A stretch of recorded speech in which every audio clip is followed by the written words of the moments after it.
Your Excellency, Mr. President, my dear colleagues on the high table, distinguished Nigerians, ladies and gentlemen.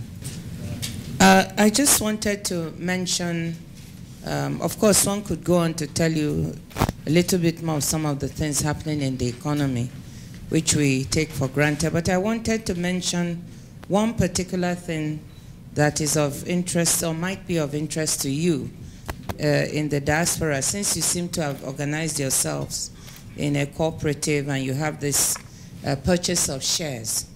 We are planning, with the kind agreement of Mr. President, and the National Assembly has approved this, to experiment with a diaspora bond. So what does this mean? We want to raise additional monies for infrastructure within the country.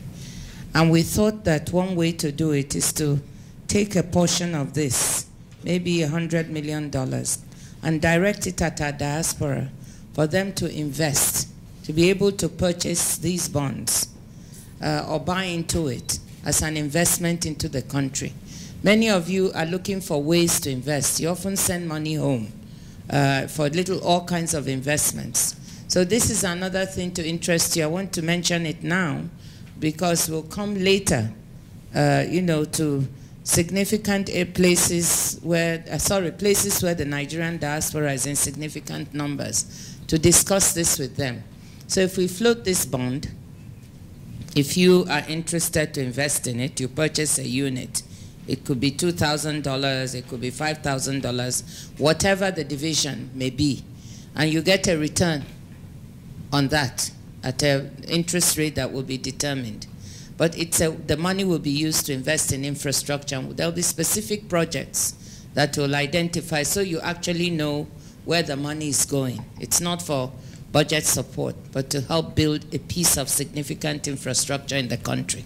So this is one way for you to contribute and also get a return at the same time. The bond will be a government bond, so it will be guaranteed by the government.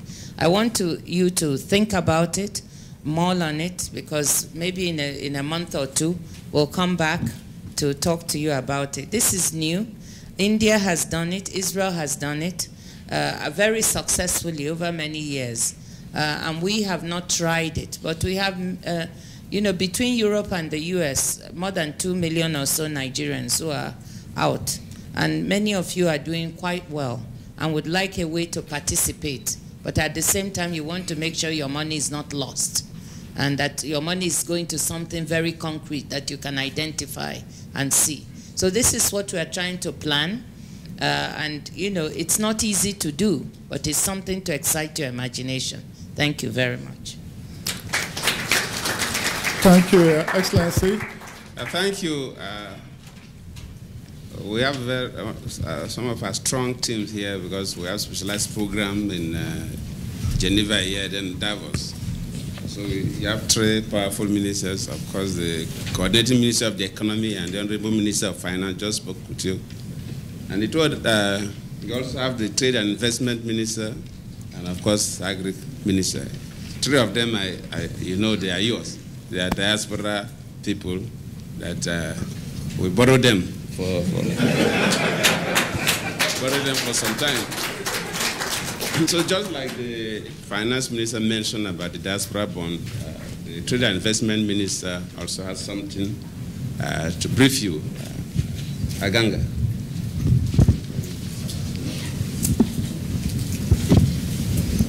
Thank you, Excellency. I always refer myself as I'm part of you. I'm still one of you, so don't think we've left you. We're on loan for now. We'll be back. Now, there are two things I want to share with you. One is on trade. The other is on enterprise development, which is to do with the cooperative which you've just set up and all that. Now, on trade side, one of the things which we have, or one of the things this government is doing, is to leverage on where we have strengths. And one of the areas where we have strength is that we have a very, very big diaspora contingent. In the UK, there are at least 3 million Nigerians over there, bigger than Botswana, for example, a few other African countries. So they're almost like a country. And what we're trying to do in terms of trade is very similar to what the Chinese do. If you're used to that in the UK, you find out that Chinese, anywhere they go, they have the Chinese market, the Chinese mall. We want to create Nigerian markets and malls where we have big diaspora contingent. I'm doing this in conjunction with the Minister of Foreign Affairs, so it's a joint project. I think the South African office is probably going to be the first one. They already have financing in place with Rand Bank and all that, and they're going to build that hopefully in Joburg. I've encouraged people in the UK, and I'm telling you the same thing here.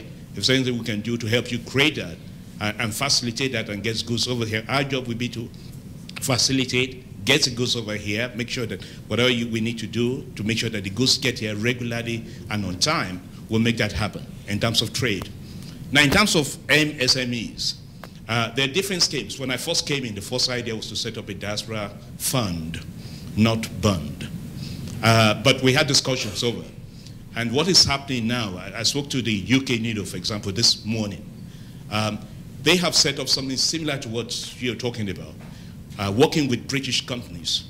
And the idea is that apart from coming to see their MSMEs in Nigeria and investing in them, bringing their technology, they have come up with projects based on their own experience in the UK in terms of the projects, the companies they run in the UK. They want to come and replicate that in Nigeria. And we are also looking at projects for them. So by the time we meet next week, we will have projects for them. They have projects they have brought into the country as well, and work with them to facilitate it so that they can set up businesses in Nigeria. We're working with the CAC to make sure that they can set up their the corporate entity very, very quickly and cheaply as well, just like we have a diaspora or MSME window within the CAC, which is faster and quicker in terms of setting up your companies. Now, on job creation, I like your idea, what you just said.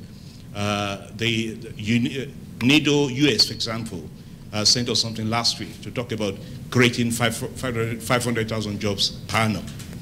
We're just about to set up a program, which we hope is very, very ambitious, but we hope to create 5 million jobs between now and 2015. And it's very easy. If you look at MSMEs, and the idea is to look at one local government, one product. The Japanese have done that, and we've piloted that in Kano and also in Niger states, and that it has worked in those states.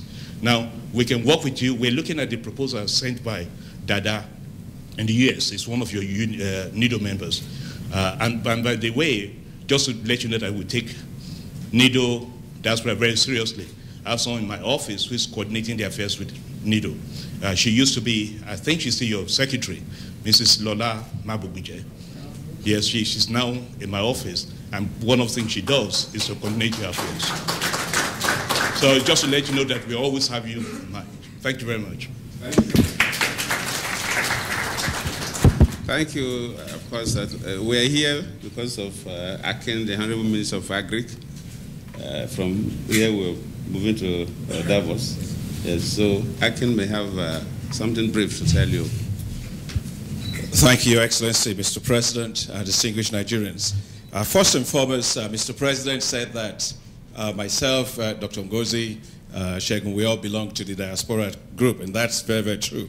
And I must say that when His Excellency, Mr. President, appointed me as minister, His Excellency, Mr. President, had never met me, had never known me, only heard about my work, and he decided to bring me home to contribute my share to Nigeria. And I think that's the kind of president we have, who actually doesn't make decisions based on politics, but actually find highly talented people to do that. I think you can give it up to the president. So I'm sure that there are huge opportunities for those of you that are here. I just want to make some comments about the issue of climate change that you said. As you know, we had a devastating flood last year. Well, it was a wake-up call for us as a country, because whether we like it or not, climate change has come to stay. You can have extremes of weather, whether you have drought or you have extremes of flood. But what's very important is the way in which we actually determine the impact of that and reduce our vulnerability to it. When the flood actually happened, there was panic all across the country. You know, I mean, it was very, very serious. And I want to say that Mr. President was very, very astute in providing leadership responsiveness, a lot of resources, and showed a lot of empathy in dealing with that very, very quickly. But in addition to that, we deployed the use of satellite imagery and remote sensing data to be able to actually monitor what is the extent of area that was inundated and what's the area that's inundated that is actually agricultural land.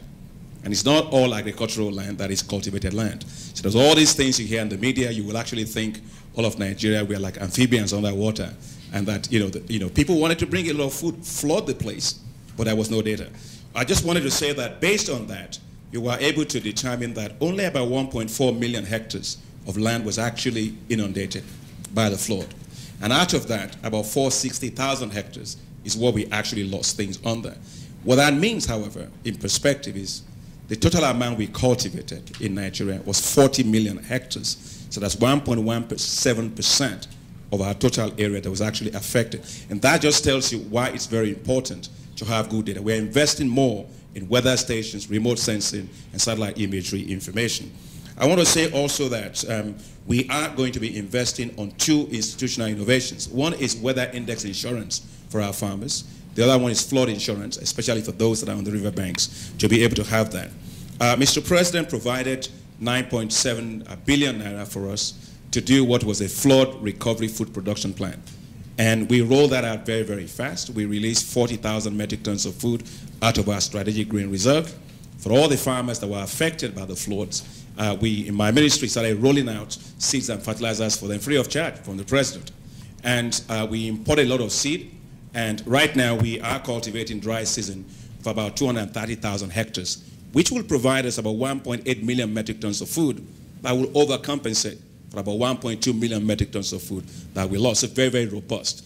The last point, Mr. President, I want to say on this is you've heard all these things about what we're doing with ending corruption. Mr. President needs to be given credit. Many of you may not know that. The most corrupt system in Nigeria was the fertilizer sector in Nigeria. People bought fertilizer, people sold fertilizer. No more than 10% of farmers, 11% ever got it until we came in. Today, we launched an electronic wallet system where farmers in Nigeria get their seeds and fertilizers just via their mobile phones. And in 120 days, we reached 1.2 million farmers with that. And that is the way in which we cleaned up that corruption out of that fertilizer sector. And so talking of innovations, this is the most powerful tool in which, Bill Gates has said that what we are doing in Nigeria, we're the first to do that actually in Africa, and that's quite revolutionary. I just wanted you to know that these are some of the innovations we're doing. Finally is the issue of employment. My colleague, Minister Shegun, mentioned the issue of SMEs.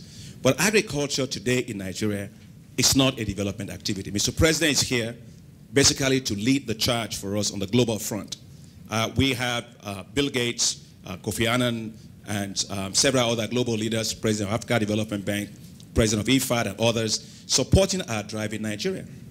In 1 year, we raised $8 billion of private sector investment commitment into this space because we are dealing with agriculture as a business, not as a development activity. Mr. President is leading us tomorrow to Davos, where agriculture in Nigeria is going to be on global stage, because people have noticed that. And so what I want to say is, for those of you that are in the diaspora, I would like you to be enlisted as the young or maybe even middle age or whatever old commercial farmers. We need to change the labor composition. So the president is driving a new program called Nagropreneurs, Nigerian Agricultural Entrepreneurs. It is to generate a new cadre of efficient, productive, entrepreneurial farmers that will make our agriculture productive today and efficient well into the future. We're going to do about 760,000 of them with access to land mechanization and finance. So there are huge opportunities for you as diaspora to come back into Nigeria and to do that. In fact, one of you from the World Health Organization has a huge farm now in Nigeria and is doing big time in rice. So I would like to take some of you to make you commercial farmers. Thank you.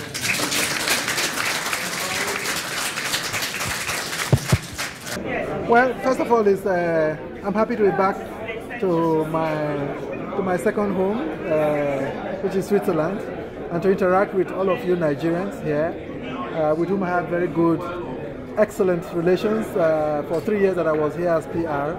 But this has been a very interesting, interactive session between the President and the Nigerian community. And it has allowed us to be able to have a feel of how Nigerians are doing here.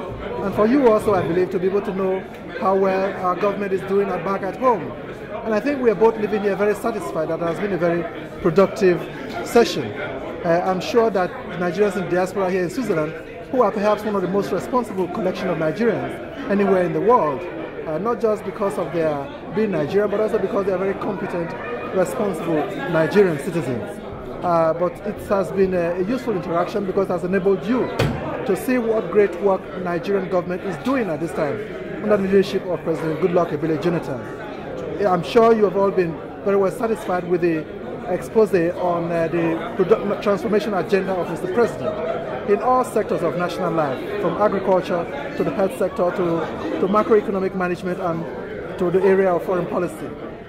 It just shows that Nigeria is about to break through, and Nigeria is going to break through. The whole world is feeling it, and Nigerians at home are feeling it, that this is our moment of transformation and a moment for Nigerians to truly be at peace with themselves and at peace with the continent and with the rest of the world. Thank you. Thank you very much, Your Excellency. Yeah. Thank you. Man, it's quite impressive to hear all this that happened here today. In the media, what we read in the internet, what we hear in the media, people always tell us about Boko Haram, how many people are kidnapped. But a lot of positive things are happening in this country and we don't hear about it. I'm happy when the Minister of Finance, Agriculture and Trade, we are talking to tell us all the improvements that have been invested in that country, how people are getting jobs, helping individuals to create jobs, and the country is moving forward. In fact, I'm very happy with President Jonathan for the efforts he's doing to empower the youth, the Nigerian youth, to help themselves, create jobs themselves, and earn their own money. For me, what we're seeing today is a different picture of what the newspapers and the media have been telling us before. And I'm quite happy with our president that what he promised us in his elections campaign is actually delivering one by one. And I want to ask every Nigerian to rally around Mr. President. Let us work hard and make our countries greater. We're already a great nation. We want to become greater. Thank you. We are so happy he has answered our questions, and also he has made promises that he will continue to deliver. So we believe concretely that he will continue to deliver, and he is going also to continue his leadership from 2015's election. We Nigerians in diaspora, we support him immensely, and if actually the INEC will have the opportunity to extend the vote to the diasporas, we will give him our vote. Thank you. I am very much impressed seeing what has happened today. It gives me much hope for a better Nigeria. In fact, those of us who are over here are very much impressed, seeing that not what we hear from what people say, the way people present Nigeria is really what it is. I'm very much impressed that we have such a president in our country. What we heard from the president is very, very impressive, that he has a very good agenda for the Nigeria to come forward. All I can say is we should not persecute him, we should give him time to do his work. And all of us need to give him a support. Thank you.